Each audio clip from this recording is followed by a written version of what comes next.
Welcome to the EPD construction video. My name is Manito Chitlhangu. In the concrete technology course, which is part of the civil engineering faculty, it is well known that engineers work in pairs or groups, and this is because working collaboratively helps team members to learn and develop as they share ideas and experiences. EPD, which stands for Egg Protection Device. In this experiment, the EPD designs were carried out and 3 different designs were designed. Having designed the 3 concepts, taking into consideration the EPD design specification rules, the first design was as follows. It had a curved top with a portion of a flat surface ranged at 50 mm length and 100 mm breadth, with also a height of 230 mm and lateral length of 450 mm. The second design had an A-like shape with a flat surface top of 100 mm and a bottom length of 455 mm with a breadth of 140 mm. The height of the second design was 240 mm. The third design had a table-like structure with a base length of 445 mm and a height of 103 mm. Out of the 3 designs that were made, the third design was so basic, since it had a shape of a table. From the 3 design concepts that were carried out, only 1 design was chosen by the group members using the ranking rule specification. According to the ranking table, the chosen design was the second design because it met all the requirements that were expected, including its symmetry and dimensions. Its design matrix was perfect, according to the ranking table. The first design was not chosen due to its curved shape at the top, and the molding material did not support it. Hence, it was not easy to find a molding material that has a curved shape. It was not symmetrical also. The third design was not chosen due to its table and rectangular shape and would crack easily, according to some laws of physics.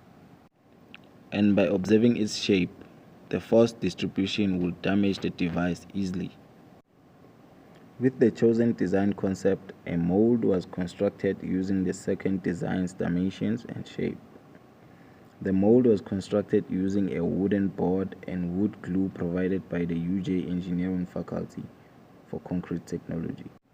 Working as a group, we constructed the mold along with the help of the dimensions that were drawn from the designs.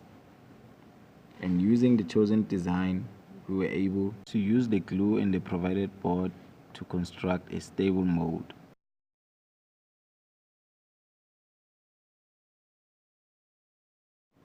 After the mold was finalized, a mixed design was brought forward with the ground granulated plus furnace slag, fly ash and silica fume, which are called cement extenders, which are covered by SENS 55167, SENS 504501, and SENS 532631 respectively.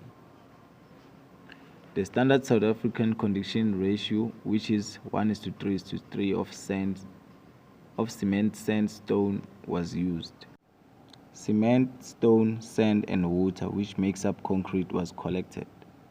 And the cement type that was used was 42.5 R.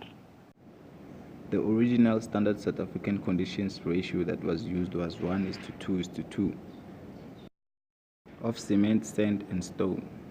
All masses of the aggregates were measured using the mechanical scale or balance as follows: 0.87 kg of cement, 1.74 kg of stone and 1.74 kg of sand, all summing up to a mass of 4.35 kg excluding water.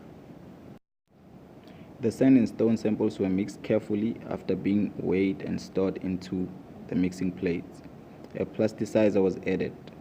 The cement was then added and mixed along with the sand and stone samples. The water-cement ratio was 0.59. 15 milliliters of water was weighed and added to the mix. The sample was mixed until it became more moist. As the mix became more moist, 2 drops of plasticizers were added into the mix, and the mix summed up to 5.2 kg. The mix was continuously mixed to make sure that it yielded the best concrete, and the mixing base was continuously being tapped to observe that the concrete bleeds or not. After some time, it was observed that the mix is ready to be put in the mold.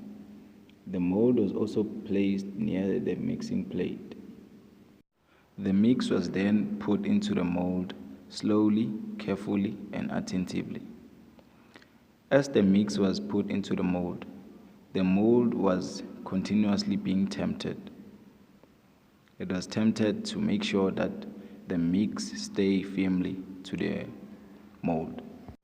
There were two types of tempting that were performed: the internal tempting and the external tempting. The external tempting was done before the internal tempting, with the external tempting consisting of 35 times of tempting, and the internal tempting consisting of 25 times of tempting. The concrete that was put into the mold was tempted, and it had 3 layers. Each layer was tempted 25 times, which means that the overall mix for the design was tempted 75 times. When the compaction of concrete was done and finished, the mold was checked and fixed where it was overpowered by the concrete and expanded. Later on, a coin was added to the fresh concrete device, as specified in the specification rules of the EPD. The device was then put in the engineering lab for a few days, and this is how it looked after the few days of hardening. The device was then taped and placed in the curing bath for 7 days to keep the concrete moist and easy to harden as a result of hydration. After 7 days, the device was then removed from the curing bath and it was weighed. It was weighed to be 5.3 kilograms and it was ready for a competition. The device was ready on the testing day. Unfortunately, our team was disqualified. The device had 60 blows, which would have brought it closer to the winning team. Thank you.